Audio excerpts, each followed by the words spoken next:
Oremos juntos.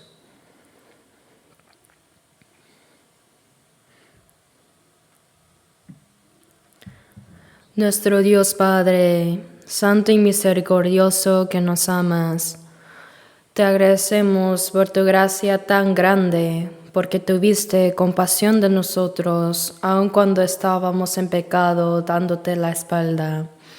Y porque aun cuando no te conocíamos, tú, Señor Jesús, moriste por nosotros en la cruz, y con tu preciosa sangre derramada lavaste para siempre nuestros pecados.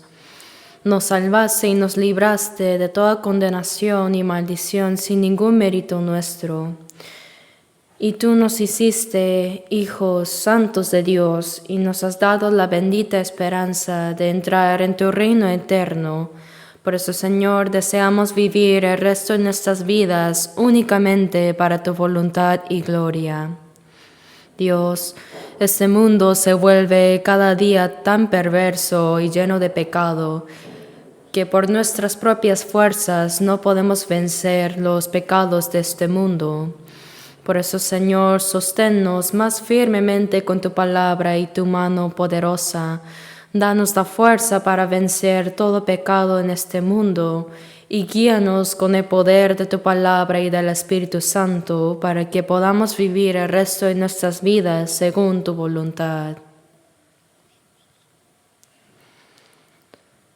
Señor, también acompaña con tu palabra, gracia y el poder del Espíritu Santo a nuestras iglesias que están en todo el país y en todo el mundo, y a todos los hermanos que están guardando su fe y están predicando el Evangelio en medio de las dificultades. Oramos fervientemente para que los guardes con tu abundante gracia y poder divino, para que puedan predicar el Evangelio con valentía y vivir para tu voluntad y gloria aún en las adversidades. Padre Dios, que nos consuelas y renuevas con tu palabra y nos muestras el camino a seguir en cada momento, ayúdanos también ahora a comprender tu palabra y tu santa voluntad que quieres revelarnos. Hemos orado en el nombre de nuestro Señor Jesucristo. Amén. Busquemos en la Biblia San Lucas capítulo 15.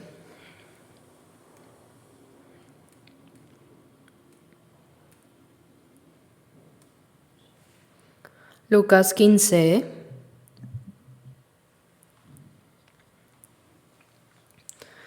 Desde el versículo 1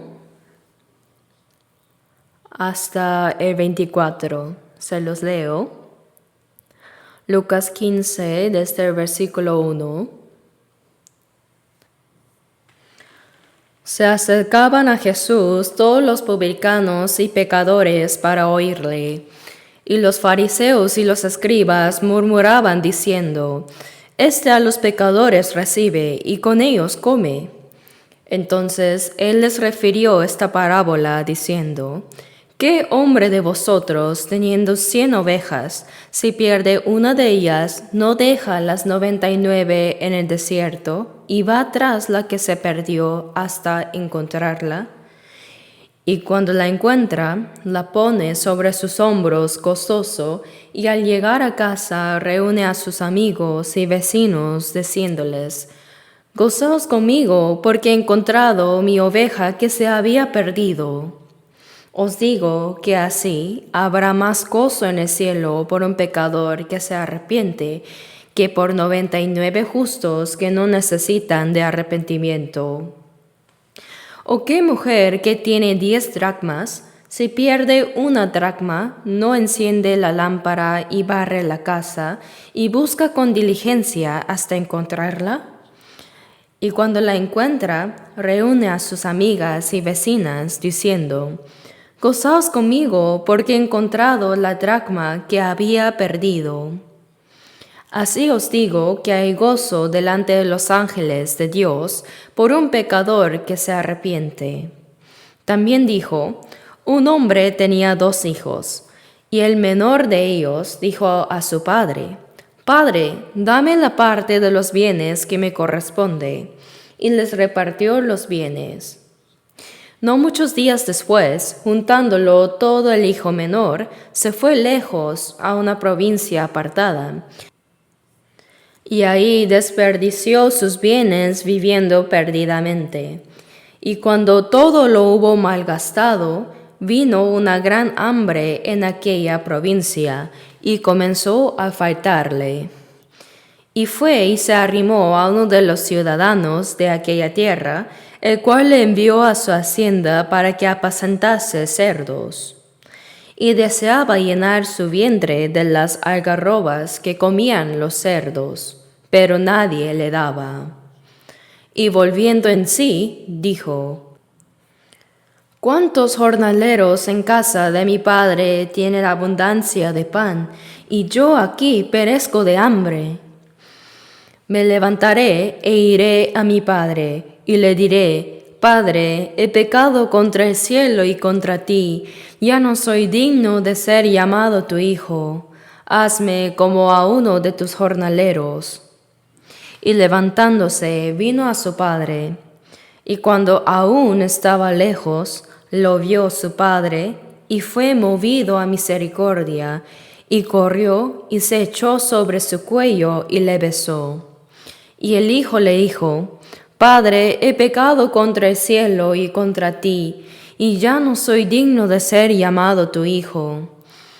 Pero el padre dijo a sus siervos: Sacad el mejor vestido y vestidle, poned un anillo en su mano y calzado en sus pies, y traed el becerro gordo y matadlo, y comamos y hagamos fiesta, porque mi hijo muerto era y ha vivido, se había perdido y es hallado. Y comenzaron a regocijarse. Hasta aquí.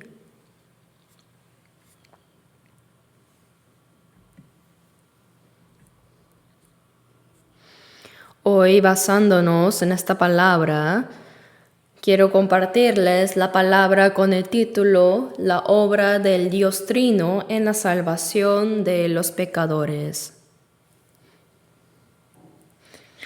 Al leer esta parte de la Biblia, noté que se habla de la obra de salvación de los pecadores en 3 ocasiones diferentes, de formas diferentes, ¿verdad? Me pregunté por qué es así, y al examinarlo con detalle, comprendí que esto nos revela las 3 obras de Dios en la salvación del pecador. Estas son las obras del Padre, del Hijo y del Espíritu Santo, es decir, el Dios Trino. Uno de los aspectos fundamentales de nuestra fe es la doctrina de la Trinidad. Creemos en un solo Dios, que existe en 3 personas, el Padre, el Hijo y el Espíritu Santo. Pero no significa que haya 3 dioses, sino que hay un solo Dios que se manifiesta y actúa en 3 personas distintas. En toda la Biblia están clasificadas la obra que hace el Dios Padre, Jesús el Hijo y el Dios Espíritu Santo. Por eso, cuando estudiaba en el seminario teológico, los estudiantes hacían preguntas sobre la Trinidad. Y de hecho, una de las cosas que es completamente incomprensible con nuestro sentido común y el conocimiento del mundo es la Trinidad. ¿Cómo puede Dios parecer 3 personas, pero a la vez ser uno? Y parecer uno, pero también dividirse en 3 personas. Por eso, cuando lo preguntábamos, incluso el director del seminario, un doctor en la teología, no podía darnos una respuesta exacta. Así que nos dijo que le preguntáramos al Señor cuando vayamos ante Él. Eso es correcto, ¿verdad? Es difícil discernir completamente las cosas espirituales de Dios con nuestro sentido común y conocimiento mundano. Pero lo que no podemos entender claramente en este mundo, lo entenderemos claramente cuando estemos ante el Señor. Como dice en 1 Corintios 13:12, ahora conozco en parte, pero entonces conoceré como fui conocido. No conocemos enteramente a Dios, aunque Él sí nos conoce perfectamente. Pero cuando llegue ese día, nuestro conocimiento será perfecto como el de Dios. Conoceremos perfectamente a Dios y también entenderemos por completo cómo Él nos conoce. En Mateo 17, Jesús llevó a Pedro, Santiago y a Juan a un monte alto y en ese lugar se transfiguró. Mateo 17:2 dice que resplandeció su rostro como el sol y sus vestidos se hicieron blancos como la luz. De repente la apariencia de Jesús cambió y ahí aparecieron Moisés y Elías. Y aunque Jesús no se los presentó, inmediatamente Pedro los reconoció, ¿verdad? Él no dijo, saluden, él es Moisés, el primer profeta del Antiguo Testamento, y él es Elías, el profeta de Israel, que fue llevado al cielo en vida en un carro de fuego. No los presentó así, ¿cierto? Entonces, ¿cómo pudo Pedro reconocerlos al instante? Moisés vivió 1500 años antes de Jesús. Y luego Elías también vivió mucho tiempo antes. Yo pienso que Pedro en ese momento estaba tan asombrado y tan feliz y maravillado que dijo, Señor, bueno es para nosotros que estemos aquí. Si quieres, hagamos aquí 3 enramadas, una para ti, otra para Moisés y otra para Elías. Sin saber cómo construiría estas enramadas, él dijo, hagámoslas y quedémonos aquí, no hay que bajar. Parece que fue una experiencia muy grata que en verdad fue un anticipo de la gloria celestial.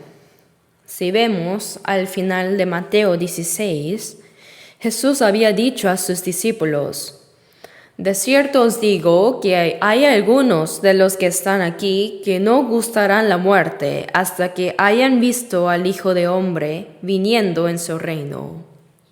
Jesús murió, pero aún no ha regresado. Por eso algunos no gustarán la muerte hasta que vean al Hijo del Hombre viniendo en su reino. Esto se refiere a Pedro, Santiago y Juan, a estas 3 personas. Por eso, si vemos 2 de Pedro 1:16, dice, porque no os hemos dado a conocer el poder y la venida de nuestro Señor Jesucristo, siguiendo fábulas artificiosas, sino como habiendo visto con nuestros propios ojos su majestad. Ellos vieron al Señor venir en gloria, pero ¿cómo? Según Pedro 1:17-18 dice, desde la magnífica gloria una voz que decía, este es mi Hijo amado en el cual tengo complacencia, y nosotros oímos esta voz enviada del cielo cuando estábamos con él en el monte santo.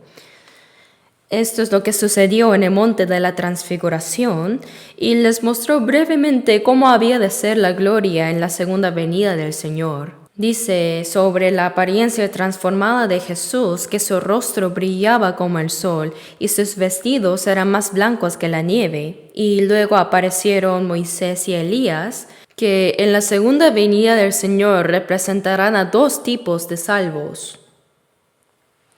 Primera de Tesalonicenses 4:16-17 dice, porque el Señor mismo con voz de mando, con voz de arcángel y con trompeta de Dios descenderá del cielo, y los muertos en Cristo resucitarán primero.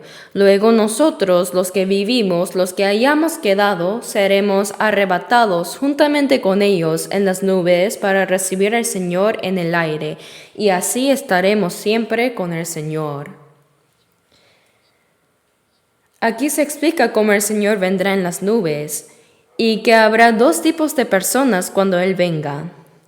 1, los que murieron y resucitarán.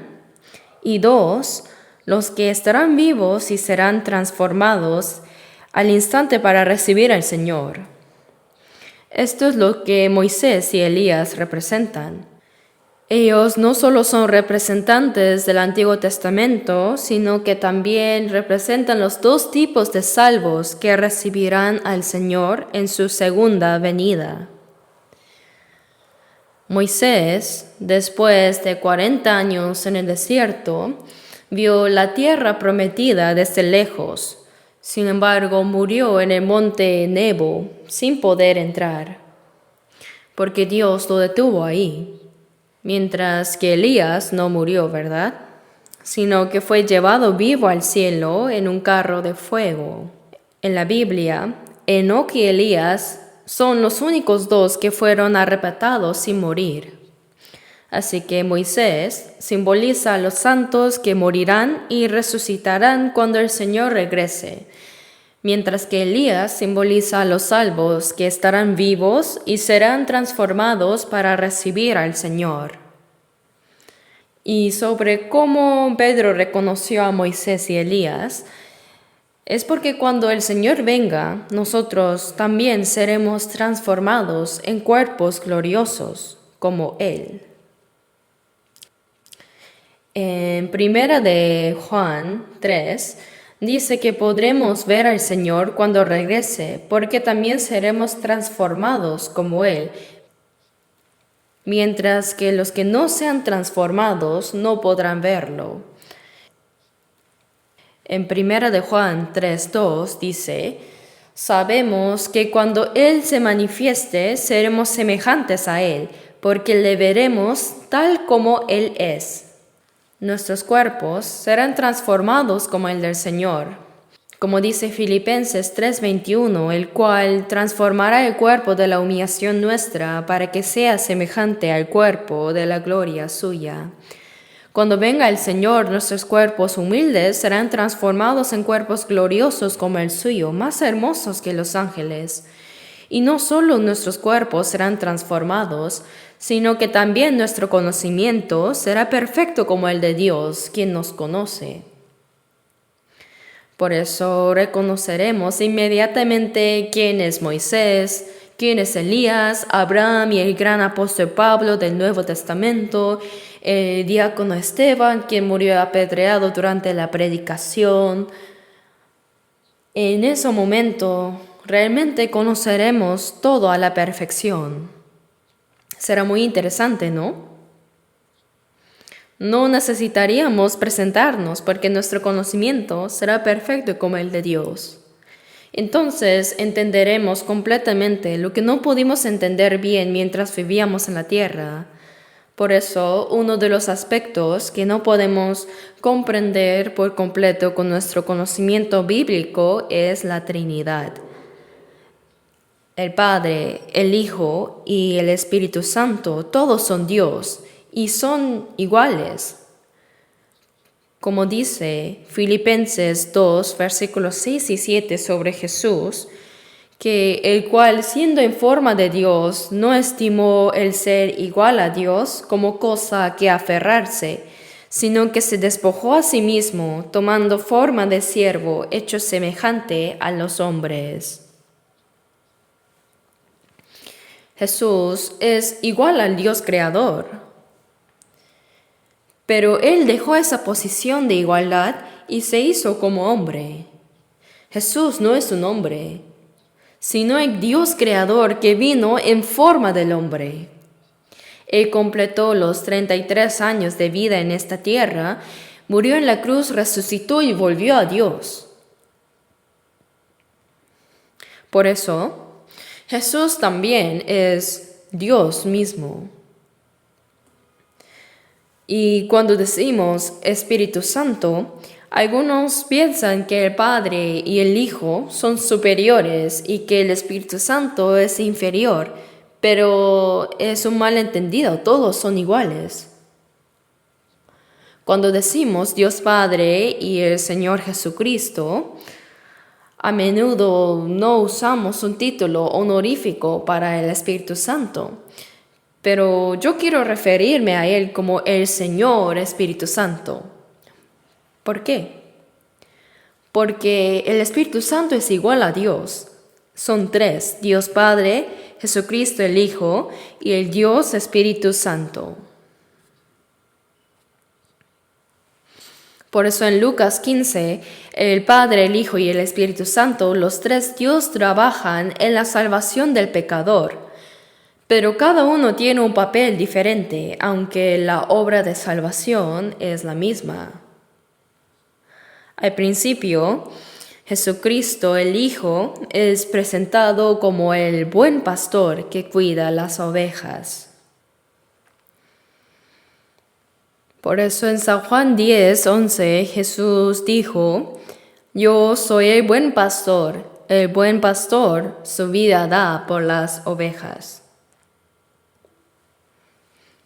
La palabra de dar su vida por las ovejas también se repite en Juan 10:14. El buen pastor su vida da por las ovejas, mas el asalariado y que no es el pastor, de quien no son propias las ovejas, ve venir al lobo y deja las ovejas y huye. Jesús es el buen pastor. En toda la Biblia hay muchas referencias a Dios como el buen pastor. Buscaremos algunos pasajes en la Biblia. Veamos Ezequiel 34, Ezequiel capítulo 34,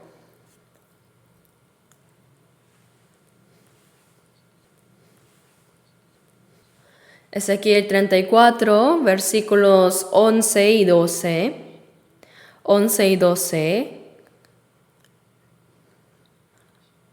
11 y 12 leamos. Porque así ha dicho Jehová el Señor: He aquí yo mismo iré a buscar mis ovejas, y las reconoceré, como reconoce su rebaño el pastor el día que está en medio de sus ovejas esparcidas. Así reconoceré mis ovejas, y las libraré de todos los lugares en que fueron esparcidas el día del nublado y de la oscuridad. El libro de Ezequiel fue escrito aproximadamente 600 años antes de la venida de Jesús, y ahí también dice: Yo mismo iré a buscar mis ovejas, y las reconoceré. Como reconoce su rebaño el pastor cuando está en medio de sus ovejas esparcidas. Así reconoceré mis ovejas y las libraré de todos los lugares en que fueron esparcidas. David, quien vivió 1000 años antes de Jesús, también dijo en Salmos 23:1: Jehová es mi pastor, nada me faltará. Dios es presentado como el pastor y su pueblo como las ovejas. Así en la Biblia hay muchas palabras sobre las ovejas. En realidad los animales casi nunca se pierden, pues encuentran bien el camino de regreso.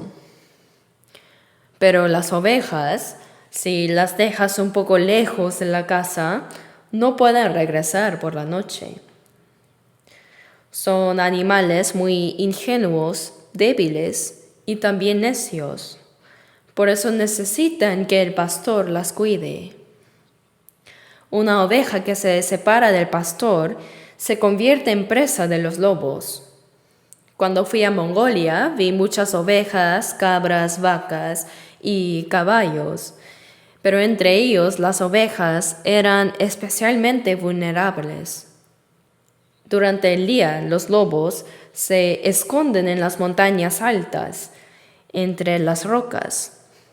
Pero cuando llega la noche, los lobos, descienden sigilosamente y atacan.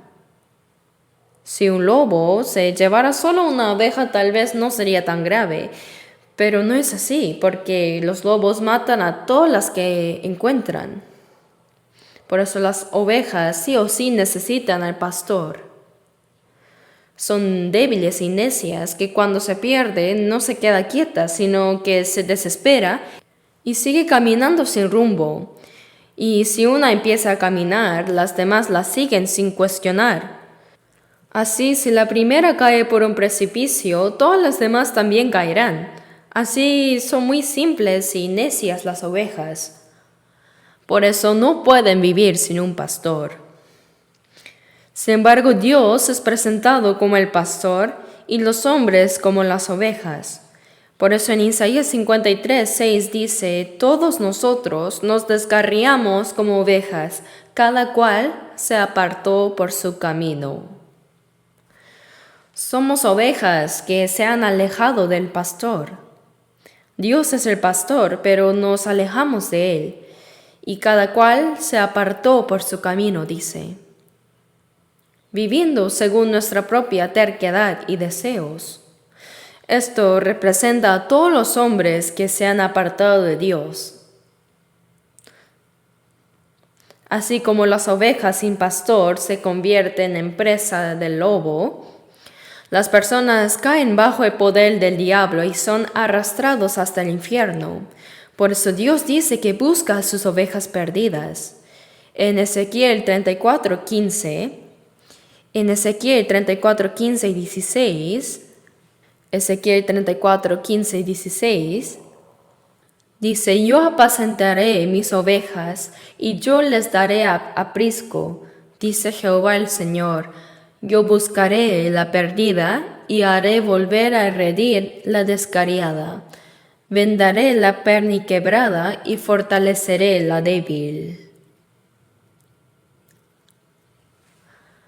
Aquí habla de buscar la oveja perdida.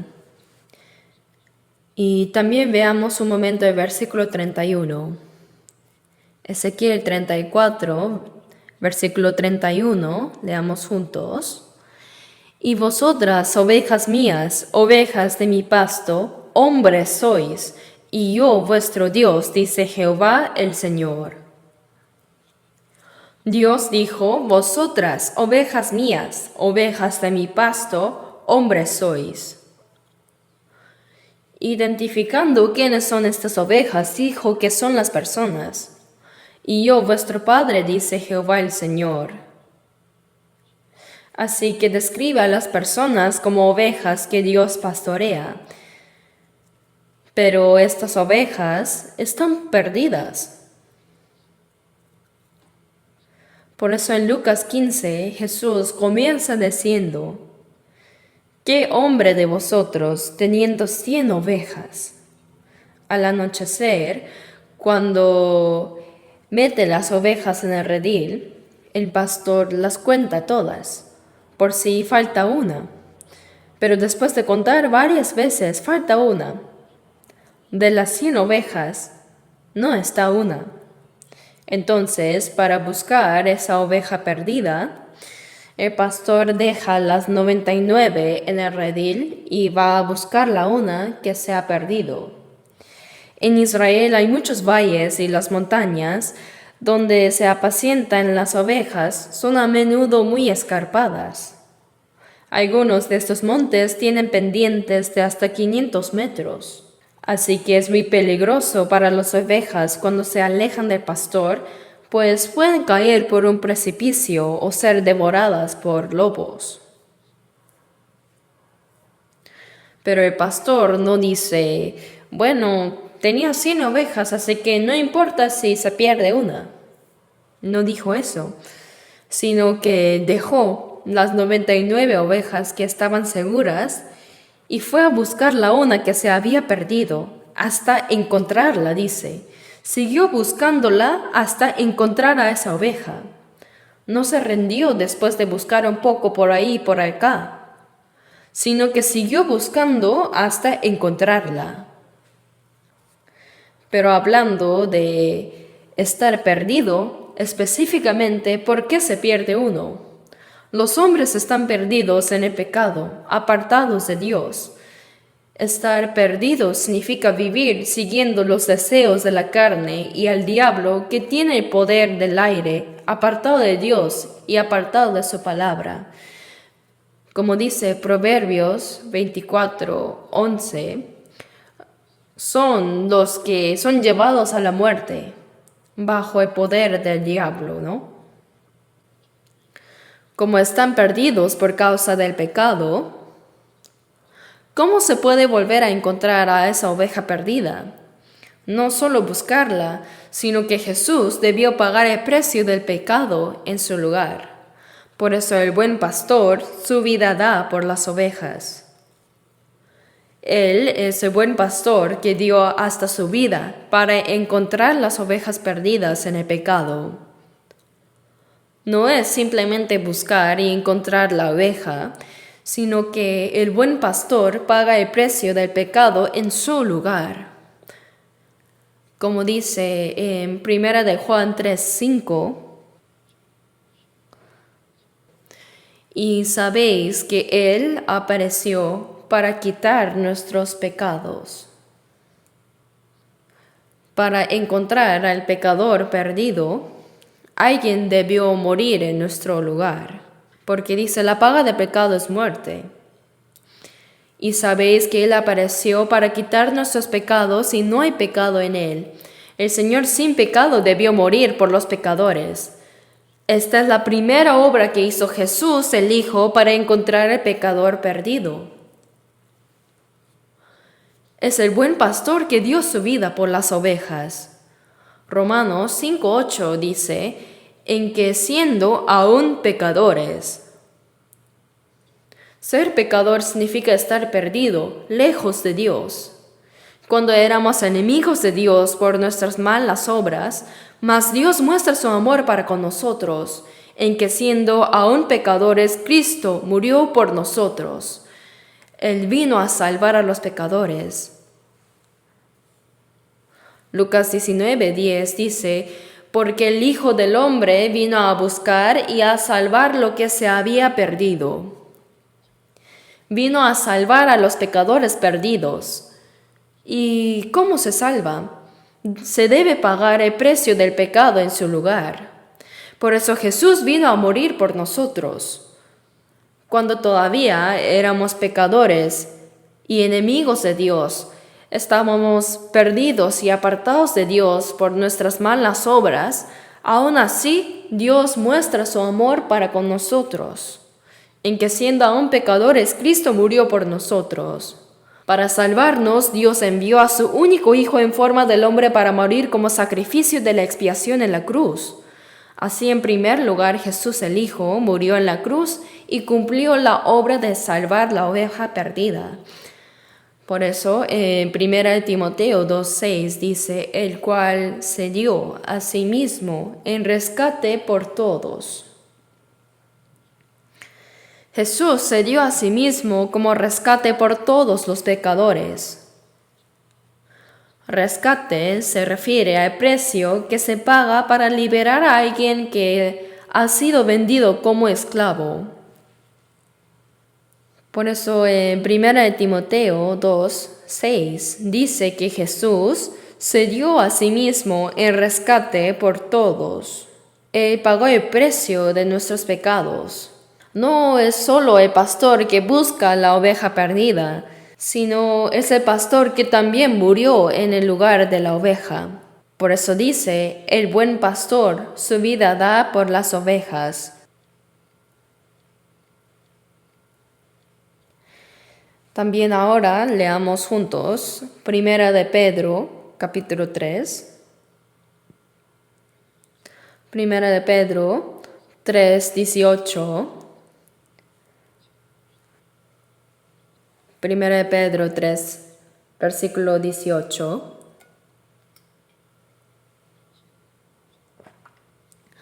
Leamos juntos. Porque también Cristo padeció una sola vez por los pecados, el justo por los injustos, para llevarnos a Dios. Hasta ahí. Cristo padeció una sola vez por los pecados. El Señor, no teniendo ningún pecado, murió en la cruz. Él recibió la pena máxima y para quitar nuestros pecados, Jesús padeció como el sacrificio expiatorio, el justo por los injustos. Jesús, siendo justo, murió en el lugar de los injustos, es decir, los pecadores, para llevarnos a Dios. Para salvarnos y llevarnos ante Dios era necesario que Jesús muriera. Imagínense, el Hijo unigénito de Dios, Él es Dios mismo, El Hijo Jesús necesariamente tenía que morir. Por eso en 1 Pedro 2:25 dice, porque erais como ovejas descarriadas. Estábamos alejados de Dios y perdidos. En esa condición el único destino era el infierno, el lugar de la perdición eterna. Pero habéis vuelto al pastor y obispo de vuestras almas. Cuando comprendemos y creemos que el Señor murió en nuestro lugar y pagó por nuestros pecados, la Biblia dice que la oveja perdida ha vuelto al pastor y obispo de vuestras almas. Ahora nosotros, los salvos, ya no somos ovejas perdidas, sino ovejas que han vuelto a los brazos del Señor. En Mateo 9:36, Jesús, al ver al pueblo de Israel, dijo lo siguiente: y al ver las multitudes, tuvo compasión de ellas, porque estaban desamparadas y dispersas como ovejas que no tienen pastor. Israel era el pueblo escogido por Dios, y aunque tenía maestros de la ley, también sacerdotes y escribas que enseñaban las escrituras y los líderes, ellos no eran pastores. Por eso cuando Jesús vio a la multitud desamparada y dispersa como ovejas que no tienen pastor, él sintió gran compasión en su corazón.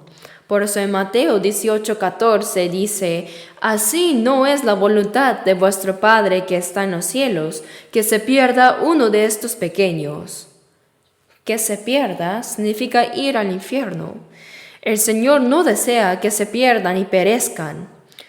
Los valora porque son almas creadas a la imagen de Dios. Por eso en Mateo 16:26, Jesús dice que la vida del hombre es más valiosa que todo el mundo. Porque ¿qué aprovechará el hombre si ganara todo el mundo y perdiere su alma? ¿O qué recompensa dará el hombre por su alma?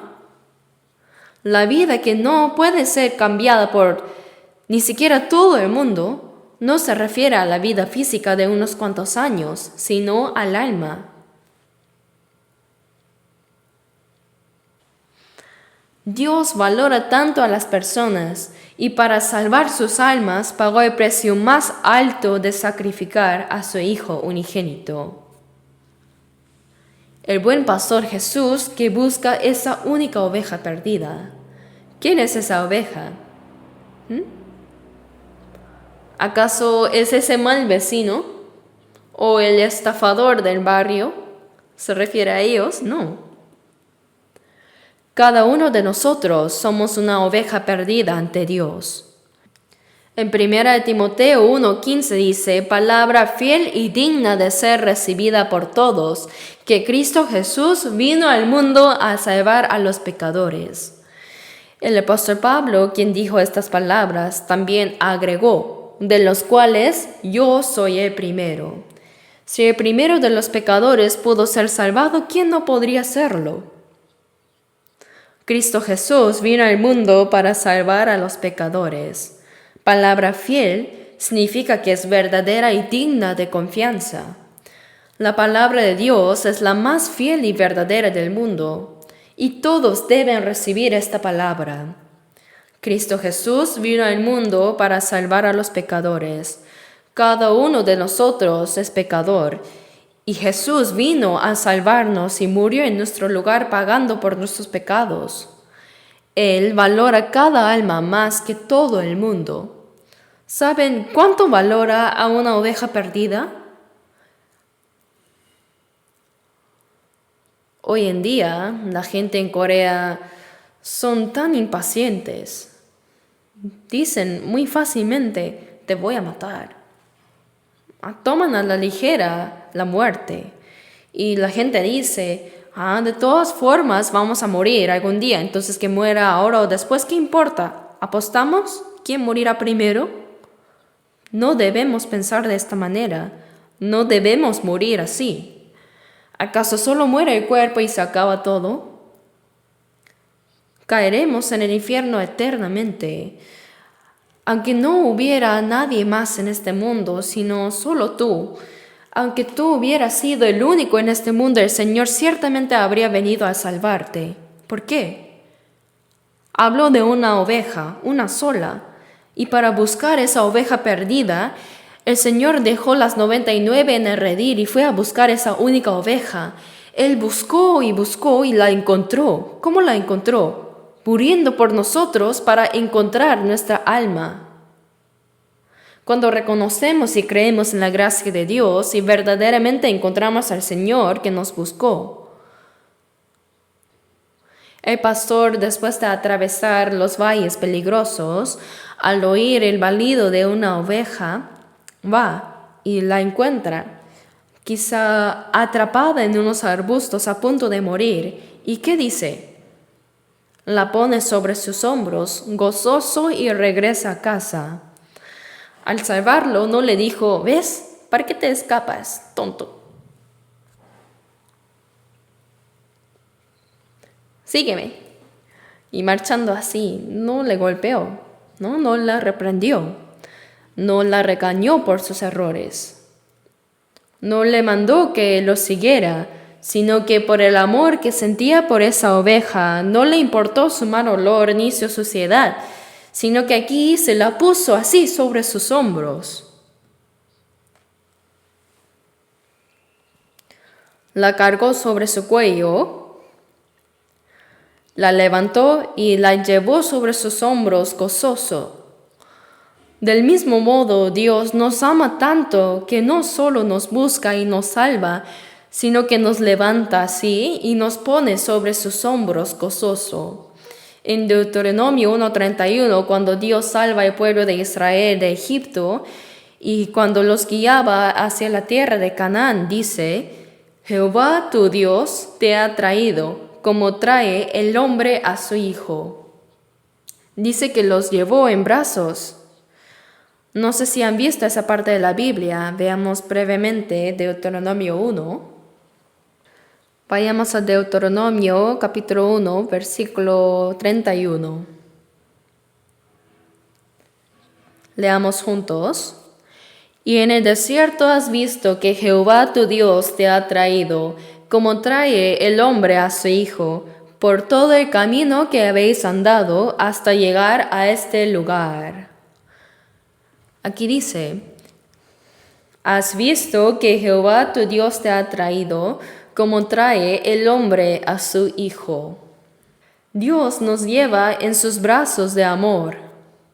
Como trae el hombre a su hijo en sus brazos, Él encuentra al pecador perdido y lo carga sobre sus hombros y lo lleva a casa. Cuando imaginamos esta escena podemos entender realmente cuánto nos ama Dios. Y en Lucas 15:6 dice: reúne a sus amigos y vecinos diciéndoles: gozaos conmigo porque he encontrado mi oveja que se había perdido. He encontrado mi oveja que se había perdido. No se alegra solo, sino que reúne a todos sus amigos y vecinos. Gozaos conmigo, porque he encontrado mi oveja que se había perdido. Hace una fiesta.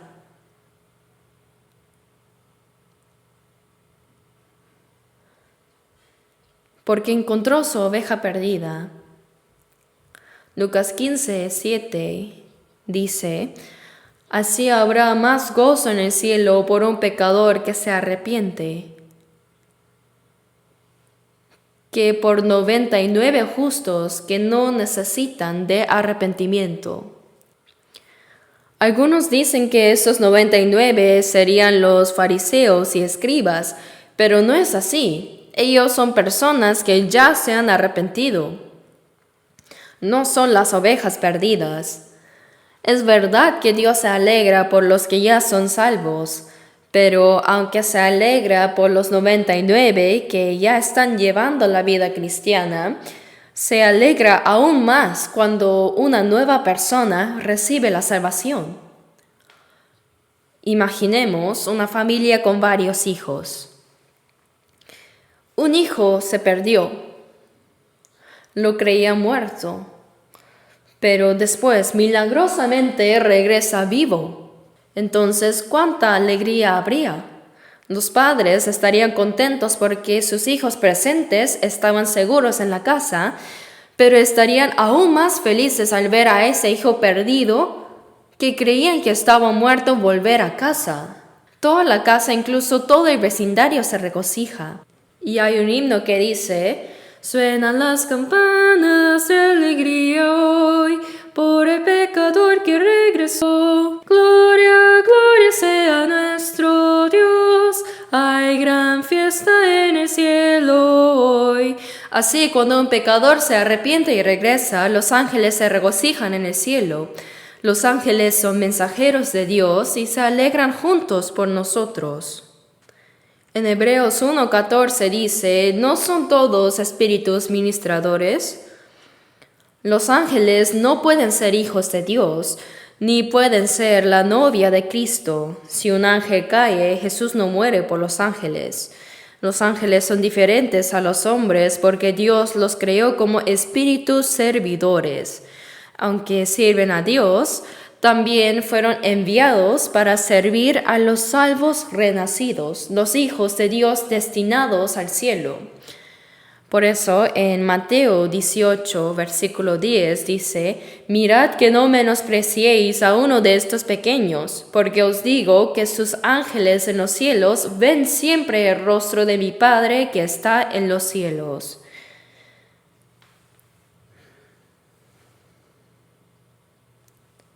¿Saben que cada persona salva tiene un ángel guardián? En Daniel 12:1 dice: el gran príncipe que está de parte de los hijos de tu pueblo. Está el ángel Miguel. Cuando Israel pecó y fue castigado, fue completamente destruido. Pero cuando Dios restauró a Israel, cuando Israel entró en la tierra de Canaán, de repente apareció un general temible con una espada. Josué, asustado, preguntó: ¿quién eres? Josué 5 dice: ¿eres de los nuestros o de nuestros enemigos? Y respondió: no, mas como príncipe del ejército de Jehová he venido ahora. Es el ángel Miguel, el ángel que protege a la nación de Israel. Así que cuando Dios pelea por Israel, en Josué 23:10 dice: uno de vosotros perseguirá a mí, porque Jehová vuestro Dios es quien pelea por vosotros, como Él os dijo. Dios moviliza a sus ángeles para pelear por su pueblo. Hay muchos pasajes así en la Biblia. Por ejemplo, cuando Sennacherib de Asiria amenazó con conquistar Jerusalén y matar a todos si no se rendían, el rey Ezequías subió al templo. Él extendió la carta amenazante del rey asirio y dijo: Dios, ¿qué hacemos? Este hombre te está insultando. ¿Vas a permitirlo?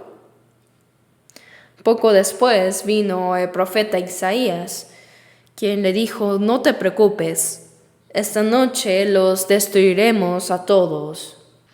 Y realmente esa noche, como dice Jueces 37, versículo 36, salió el ángel de Jehová y mató a 185,000 en el campamento de los asirios.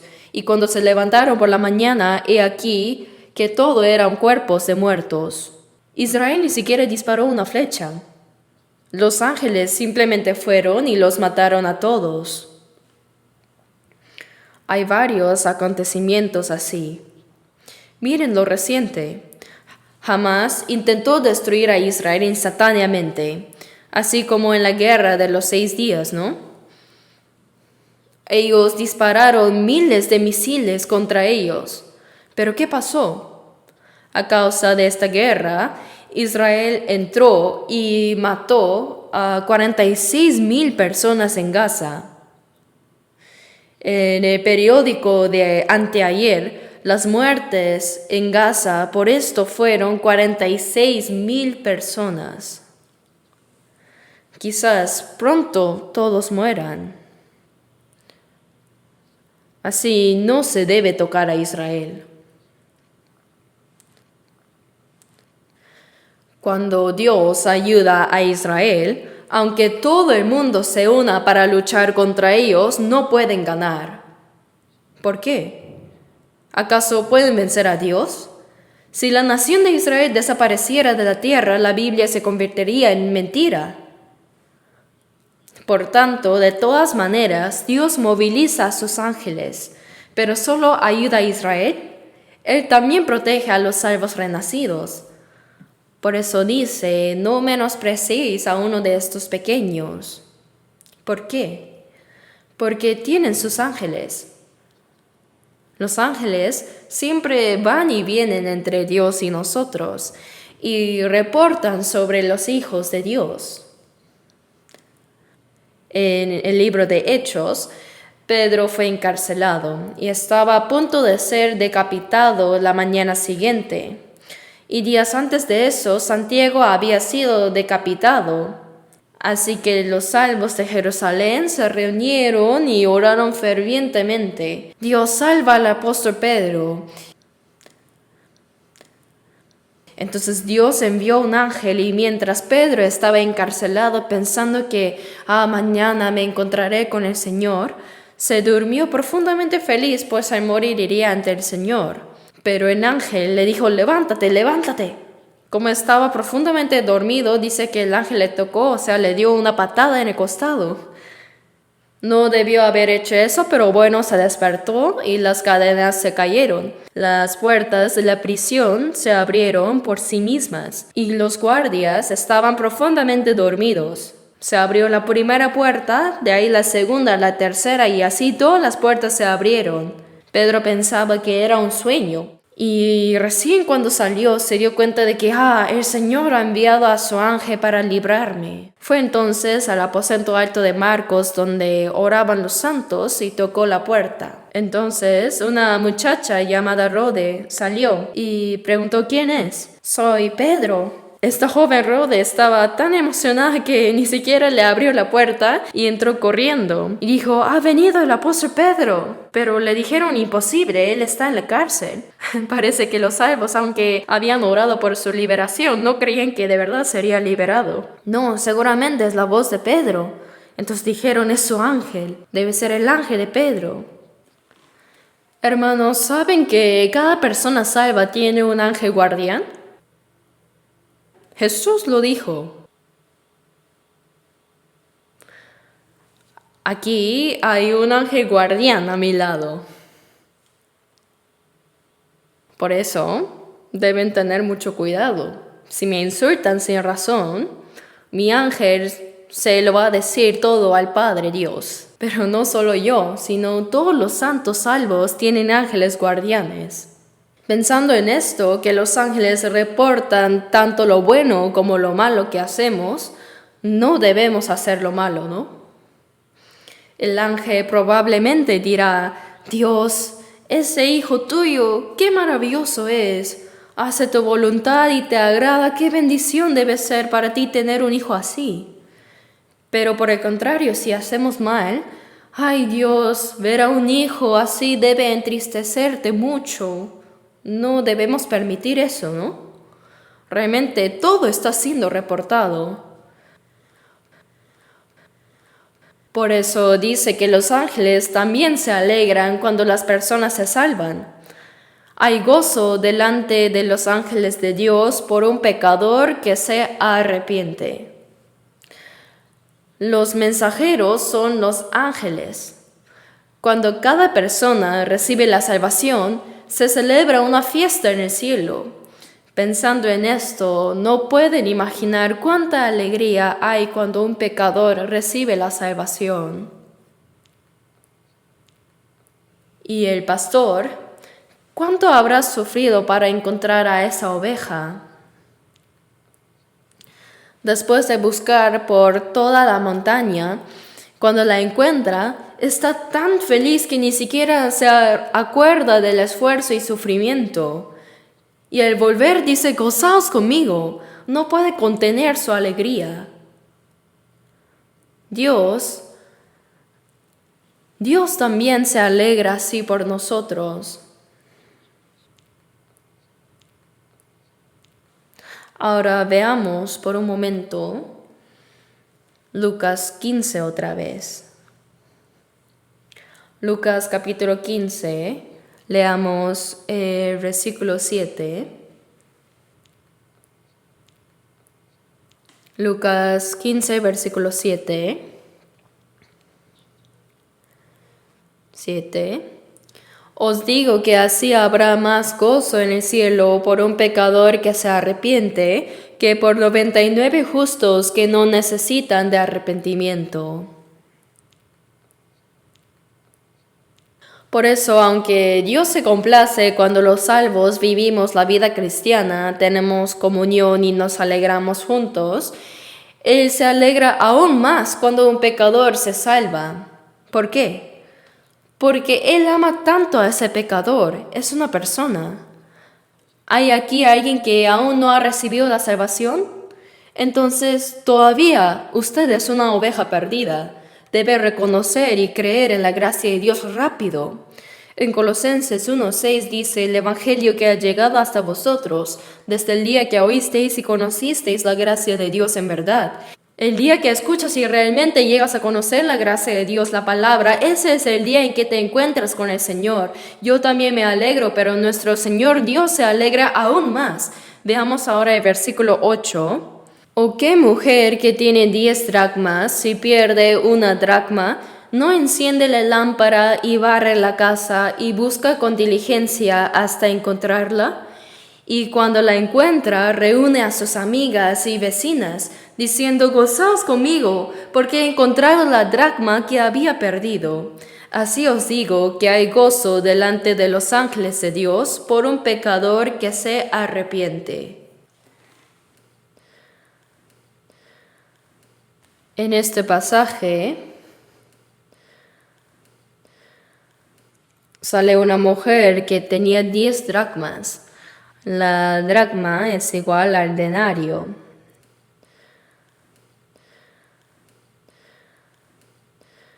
Y un denario es el salario de un día para un trabajador.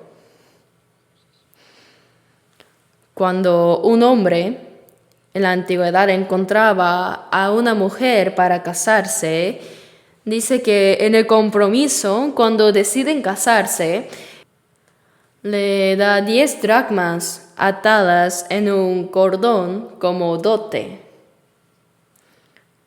Entonces, la mujer lo valora muchísimo y la mujer lo ata como adorno en su cabeza.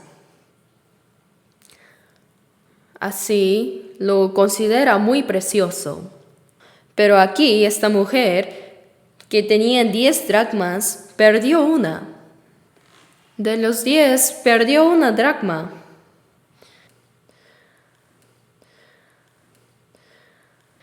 Si es así, más que el valor monetario, como el futuro esposo lo había dado como un símbolo de matrimonio, perder una dracma podría incluso llevar a romper el compromiso por falta de cuidado.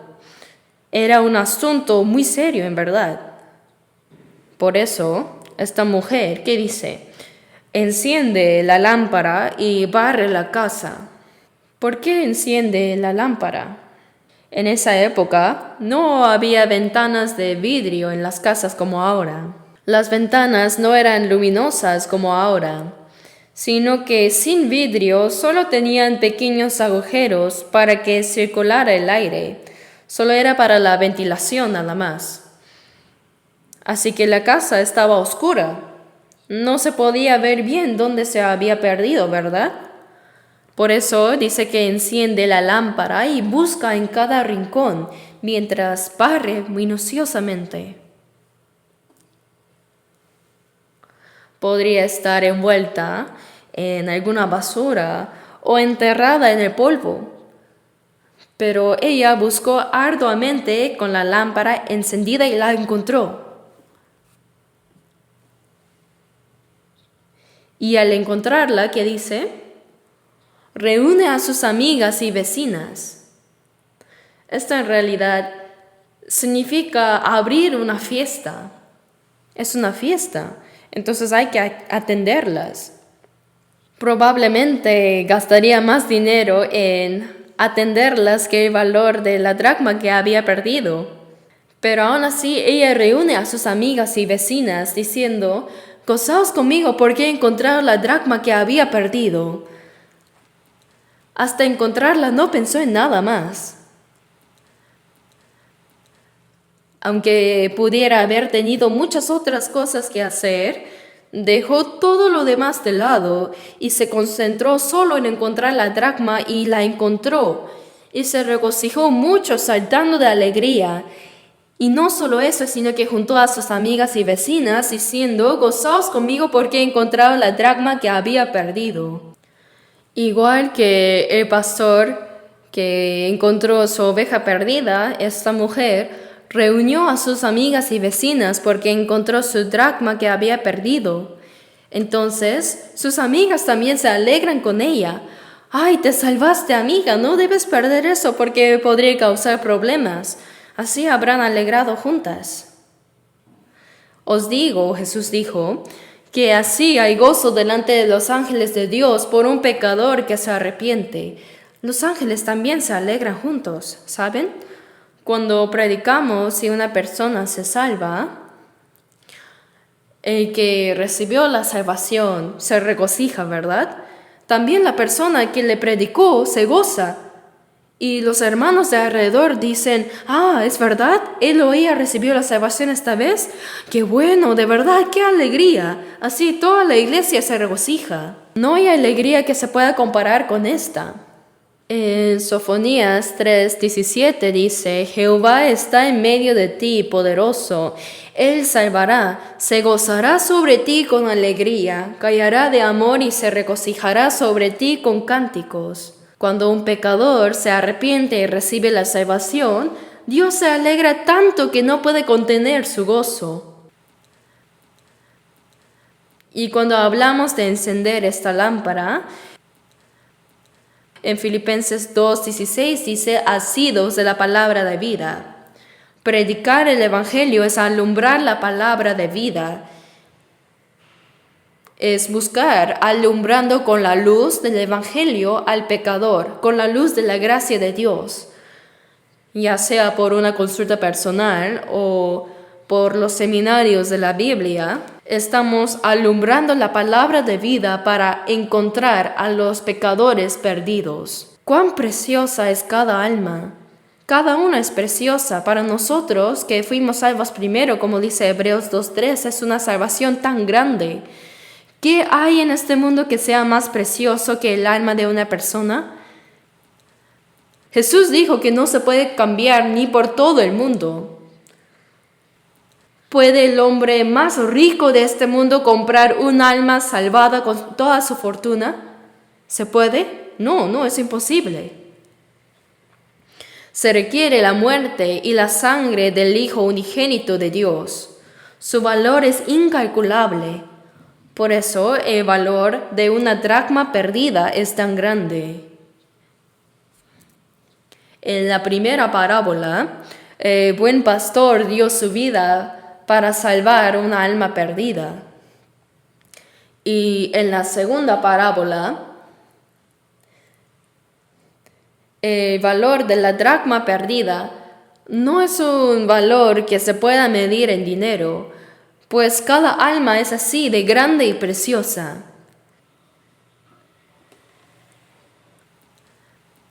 Para la persona salvada, por ejemplo, yo recibí la salvación hace 62 años y durante esos 62 años han habido muchos momentos de alegría, sufrimiento y gozo. Pero aunque me pongo a pensar en ellos detenidamente, no puedo recordarlos muy bien. Pero en cuanto al momento en que yo recibí mi salvación, lo recuerdo tan claramente como si fuera ayer. Cuando entendí el Evangelio, estaba tan feliz que me pregunté si era un sueño o realidad, porque si fuera un sueño no serviría de nada. Así que me peisqué. No era un sueño, era real. ¡Qué gozo tan grande! En esa noche oscura tenía que bajar del autobús y caminar unos 4 kilómetros porque estaba a cargo de una iglesia rural. Estaba de verdad tan lleno de gozo que empecé a bailar. Y como nadie me veía, simplemente me dejé llevar. Si alguien me hubiera visto, habría pensado que estaba loco. No, redención, redención, mis pecados Jesús quitó. El momento de mi salvación está tan vivo como si fuera ayer. Es algo tremendamente gozoso y asombroso. Ese gozo permanece en mí igual hasta ahora. Por eso se alegra el que se salva, también se alegra el que le predicó y se alegra toda la iglesia y Dios se regocija grandemente. No debemos olvidar por eso cuán grande y precioso es que cada persona sea salvada.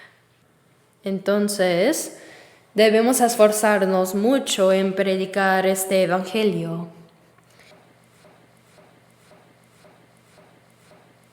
Jesús dio su vida para salvar a los pecadores y para eso Él pagó un precio muy alto. En este pasaje, la mujer simboliza a la iglesia. Quiere decir que el Espíritu Santo obra a través de la iglesia para buscar a los pecadores. Él ilumina con la palabra de vida del Evangelio para encontrar a los pecadores. Como el Señor pagó todo el precio por nuestros pecados, el Espíritu Santo nos hace comprender la gracia de Dios. En Apocalipsis 2:7 dice, el que tiene oído, oiga lo que el Espíritu dice a las iglesias. ¿Cómo obra el Espíritu Santo? Él obra a través de los santos salvos, a través de la iglesia. El Espíritu Santo nos enseña a través de la palabra y también habla a los no salvos por medio de la iglesia.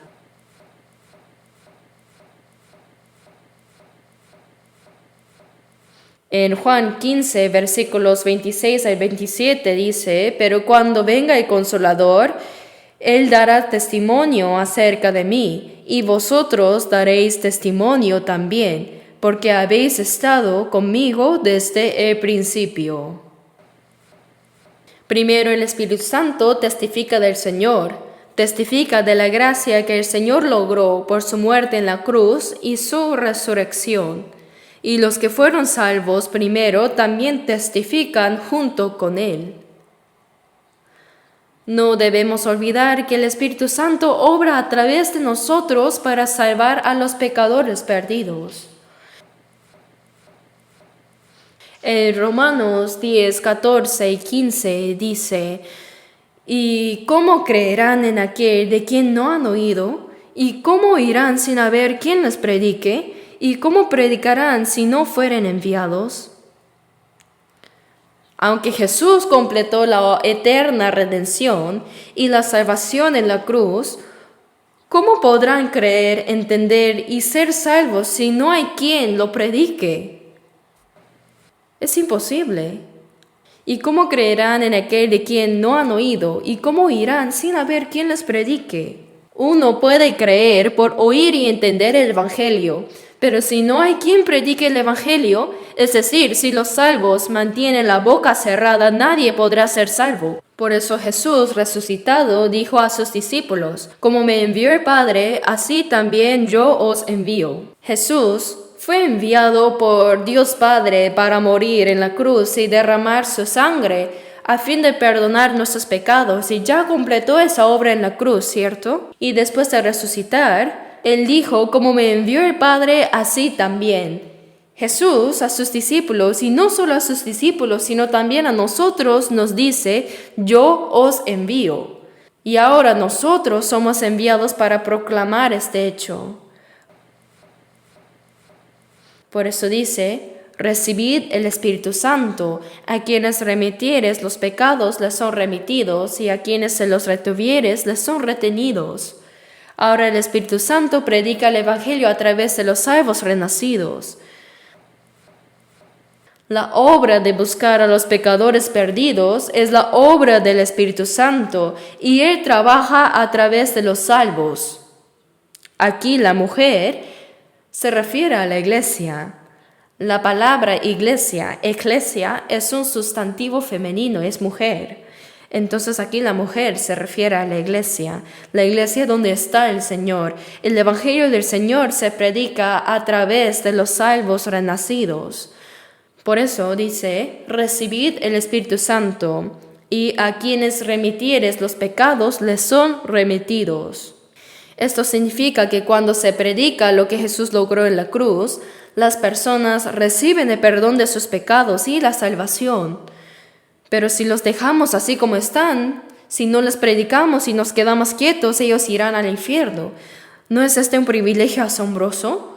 Por eso debemos predicar rápidamente para salvar a los pecadores. Si nosotros no predicamos, si los salvos mantenemos la boca cerrada, ¿cómo podrán salvarse los demás? Incluso con la propia familia, varias veces decimos, oye, tienes que ser salvo si no irás al infierno. Bueno, ya te lo advertí. Déjame porque no me importa ir al infierno. ¿Así dejaron de hablarles? Probablemente después de morir, en el infierno nos dirán, oye, si realmente existían el cielo y el infierno, debías haberme predicado bien. Pero sí te prediqué, deberías haberlo hecho llorando, no lloraste por mí. Así nos culparán.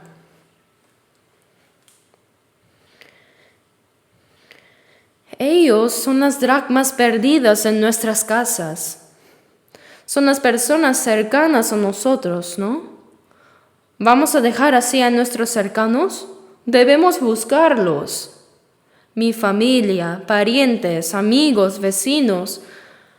Hay que encender nuestra lámpara y barrer con escoba por cada rincón para buscarlos. Si buscamos así con anhelo, el Espíritu Santo nos ayudará a encontrarlos para que sean salvos.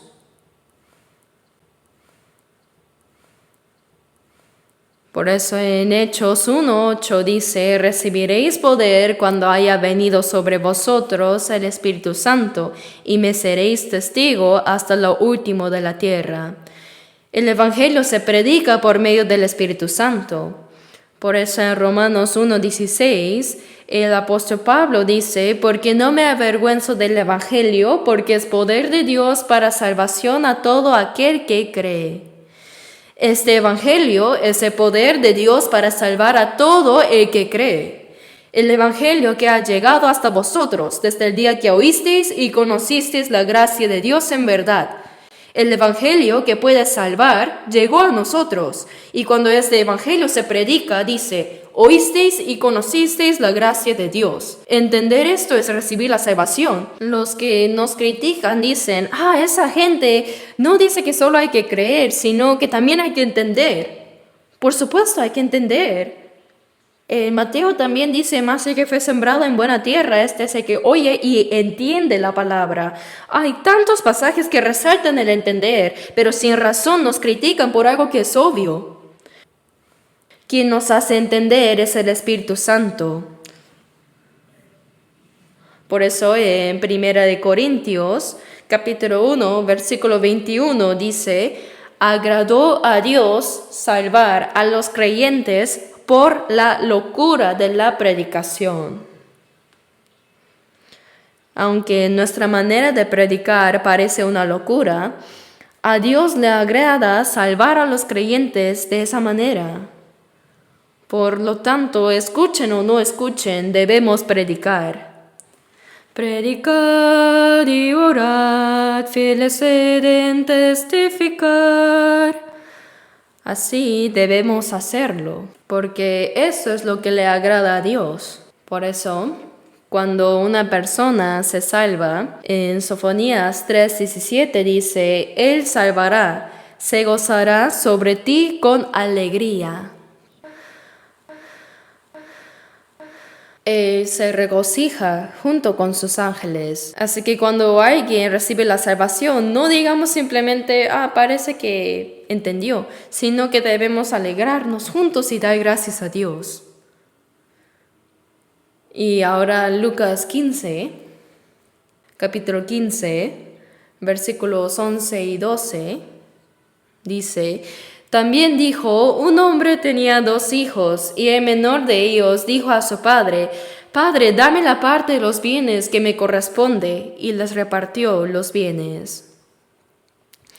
Había en una casa 2 hijos, y el menor de ellos le dijo al padre: Padre, tienes la herencia que me darás cuando mueras, ¿verdad?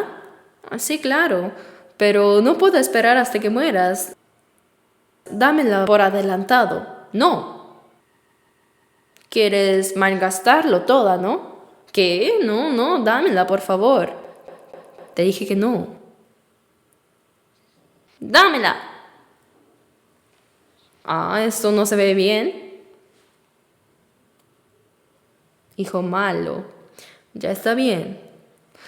Entonces, él dividió la herencia entre el hermano mayor y menor por adelantado.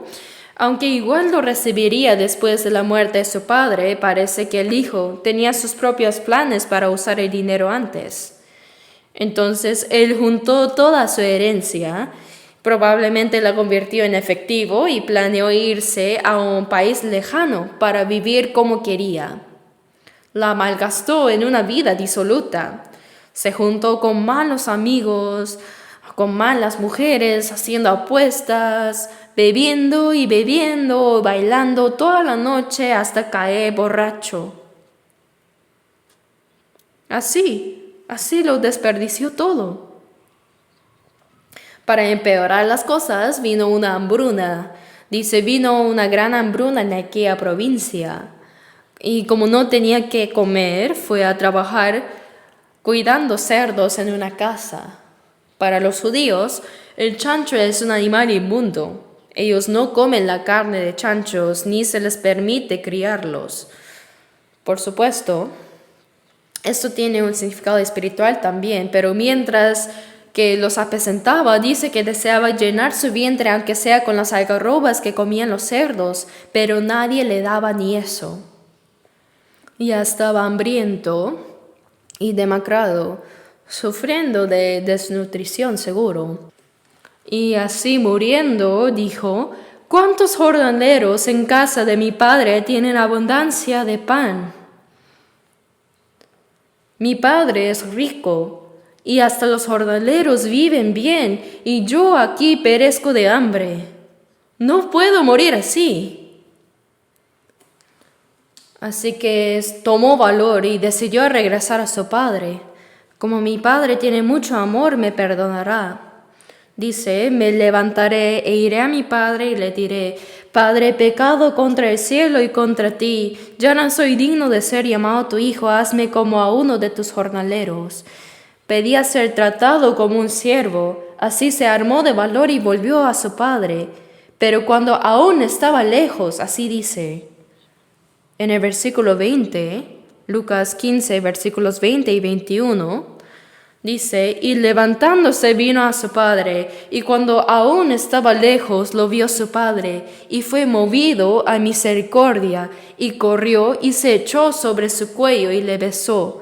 Y el hijo le dijo: Padre, he pecado contra el cielo y contra ti, ya no soy digno de ser llamado tu hijo. Trátame como a uno de tus jornaleros. Dice, cuando aún estaba lejos, ¿cómo pudo el padre verlo primero desde tan lejos? Desde que el hijo salió de casa, el padre no pudo estar en paz ni un solo día. Este muchacho ya habrá gastado todo el dinero, tal vez se haya vuelto mendigo, estará enfermo o en la hambruna habrá muerto de hambre. Sea que se haya vuelto mendigo o esté enfermo, solo quiero que regrese. Oh hijo, ven, regresa pronto. En Salmos 14:2 dice, Jehová miró desde los cielos sobre los hijos de los hombres para ver si había algún entendido que buscara a Dios. Dios siempre está mirando si hay alguien que lo está buscando. Todos los días este padre solo pensaba en su hijo. Decía, oye, no cierres la puerta. Y guardaba así la comida caliente por su hijo regresara en esa noche. y desde la mañana hasta la noche tarde esperaba que su hijo vuelva nomás. Hoy tampoco vino. Pero cuando el sol se estaba poniendo, por allá lejos venía un mendigo muy delgado y encorvado, y al mirarlo bien, su forma de caminar se parecía a la suya. El padre lo vio primero. Fue movido a misericordia y corrió. Que un anciano corra así no es apropiado según las antiguas costumbres. Pero sin importar eso, movido únicamente por la compasión hacia su hijo, él corrió y se echó sobre su cuello y le besó. «Hijo, por fin has venido». El hijo, demasiado arrepentido, no podía hablar. «Padre, realmente lo siento mucho. He pecado contra el cielo y contra ti, y ya no soy digno de ser llamado tu hijo. Aquí parece que ni siquiera puedo decir hazme como a uno de tus jornaleros». El padre no mencionó ni una palabra sobre los pecados del hijo. ¿Acaso dijo, oye, ¿en qué gastaste mi dinero? ¿Así? No, estaba tan agradecido y feliz solo porque había regresado. Dijo, sacad el mejor vestido y vestidle. Le quitó la ropa rasgada y manchada de estiércol de cerdo y dijo, vístanlo con la mejor ropa y poned un anillo en su mano y calzado en sus pies. Él no tenía zapatos, estaba descalzo. Dice que en ese tiempo los siervos realmente no tenían calzados. El mejor vestido es el vestido de la salvación. Cuando Adán y Eva fueron expulsados del huerto del Edén por desobedecer la palabra de Dios, Dios hizo al hombre y a su mujer, dice, túnicas de pieles y los vistió. En Génesis 3:21. Para hacer túnicas de pieles, Dios tuvo que matar al animal y derramar su sangre. Aunque ahora los expulsaba, era una promesa de que en el futuro el Hijo unigénito de Dios moriría como un cordero y derramaría su sangre para perdonar sus pecados. El amor de Dios siguió a Adán y Eva cuando fueron expulsados. Ahora veamos un momento Isaías 61. Isaías capítulo 61.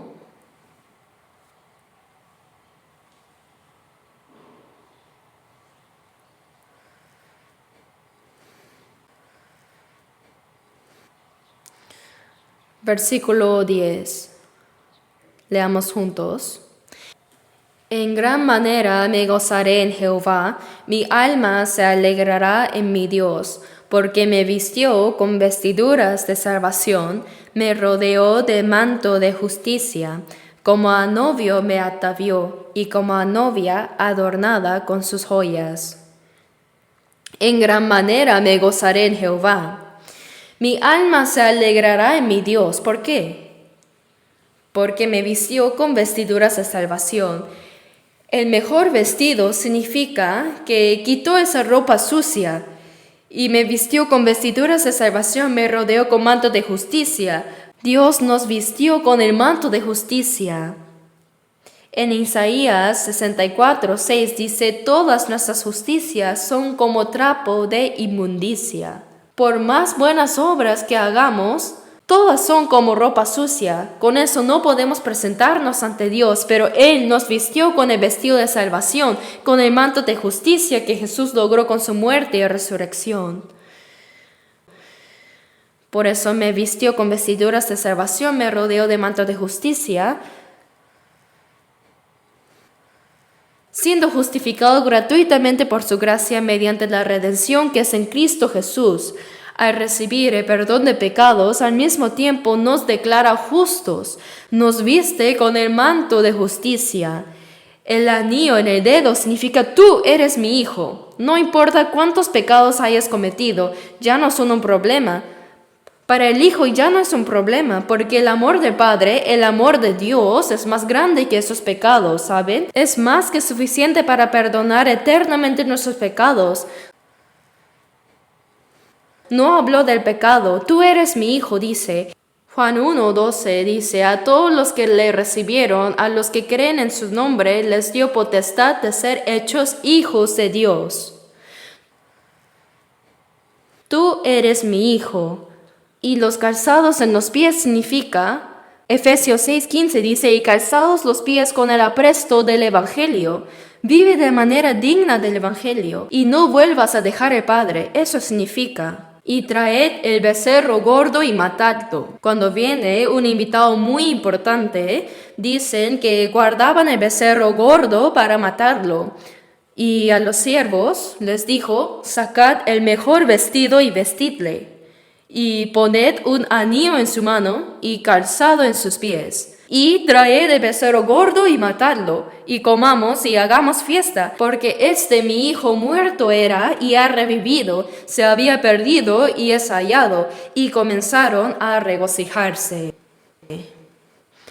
Para que el hijo pródigo y su padre pudieran regocijarse juntos, un becerro tuvo que morir en su lugar. Sabían que de la misma manera, para que los pecadores como nosotros podamos regresar al Padre Celestial y alegrarnos con Él, Jesús, quien no tenía pecado, murió como un cordero en la cruz. No hay mayor gracia ni amor que este. Dice que corrió y se echó sobre su cuello y le besó. Dios extiende sus brazos hacia los pecadores y los llama continuamente de día y de noche. Incluso ahora Él está extendiendo sus brazos. Isaías 44:22 dice, yo deshice como una nube tus rebeliones y como niebla tus pecados. Vuélvete a mí, porque yo te redimí. Dios sigue extendiendo sus brazos y llamando a los pecadores para que vuelvan a Él. ¿Hay alguien aquí que aún no ha regresado? Deben hacerlo pronto. Si alguien rechaza este amor de Dios, no habrá esperanza después. El amor de Dios es inmenso. Por eso en 2 de Pedro 3:9 dice, el Señor es paciente para con nosotros, no queriendo que ninguno perezca, sino que todos procedan al arrepentimiento. Jesucristo murió en la cruz para redimir nuestros pecados y para perdonarnos. Y el Espíritu Santo vino para buscar a los pecadores a través de la iglesia. Y Dios Padre nos espera con paciencia. Él entregó a su Hijo unigénito como sacrificio por nuestros pecados y envió el Espíritu Santo para dar testimonio de esta verdad y obra por medio de la iglesia ahora. Y mientras tanto el Padre sigue esperando porque no quiere que nadie perezca, sino que todos se arrepientan. Dice que corrió y se echó sobre su cuello y le besó. Los brazos de amor del Padre es absoluto. Nos abraza sin condiciones, sin cuestionar nuestros pecados. Aunque el Hijo confesó su pecado, el Padre ya lo había perdonado y no habló más de ello. Ahora Dios nos ha recibido a nosotros. Qué gran gracia nos ha dado. Dice, mi Hijo muerto era y ha revivido. Estar lejos del Padre es estar muerto y volver a Él es revivir. Se había perdido y es hallado y comenzaron a regocijarse. Nosotros también, cuando estábamos lejos de Dios, estábamos muertos en nuestros delitos y pecados. Efesios 2:1 dice, y Él os dio vida a vosotros cuando estabais muertos en vuestros delitos y pecados. Y Romanos 6:11 dice, así también vosotros consideraos muertos al pecado, pero vivos para Dios en Cristo Jesús, Señor nuestro. ¿No somos nosotros también los que estábamos muertos, pero que han vuelto a la vida? Dios así se regocija enormemente por cada persona que se salva. Un alma es tan valiosa a los ojos de Dios que celebra por cada una de ellas. Nosotros al compartir el Evangelio llevamos a muchas almas a la salvación y al hacer esto alegramos al Padre Celestial y también nosotros debemos alegrarnos junto con Él. Cuando escuchamos que alguien ha recibido la salvación, ya sea en Estados Unidos, África, Corea o cualquier otro lugar, debemos dar gracias y alegrarnos delante de Dios por la salvación de esa alma. El hecho de que el Señor aún no haya vuelto muestra que este es el último momento de gracia en el cual Dios no quiere que nadie perezca, sino que todos lleguen al arrepentimiento. Por eso no debemos posponer ni descuidar la predicación de este Evangelio y buscar a los pecadores perdidos. Debemos hacer todo lo posible para cumplir con esta misión, porque es lo que alegra a nuestro Padre y también es nuestro propósito de vida en esta tierra. Salmo 118, 17 dice: no moriré, sino que viviré y contaré las obras de Jehová. Según esta palabra, el propósito de nuestra vida es proclamar el Evangelio del Señor. Ahora dediquemos el resto de nuestras vidas a esta obra con todas nuestras fuerzas. La próxima semana realizaré el seminario de la Biblia en la iglesia de Gwangju. Siempre les agradezco mucho por sus oraciones y oremos juntos. Amado y misericordioso Padre Celestial, gracias porque aun cuando estábamos lejos de ti en pecado y nuestros deseos de la carne, aun siendo enemigos tuyos, tú nos miraste con compasión y nos amaste y enviaste al Señor Jesucristo para morir por nosotros y con su sangre perdonaste nuestros pecados eternamente. Gracias porque a través de la Iglesia y del Espíritu Santo este Evangelio sigue siendo proclamado y porque tu paciencia y gracia nos han permitido volver a los brazos de tu amor. Señor, te agradecemos infinitamente porque fuimos salvos por la sangre preciosa de Cristo. Ahora pedimos que nos des la fuerza y la sabiduría para usar el tiempo que nos queda en esta vida para buscar y salvar a más almas, que más personas sean salvas y que esto traiga gran gozo y gloria a ti, Padre. Todo esto hemos orado en el nombre de nuestro Señor Jesucristo. Amén.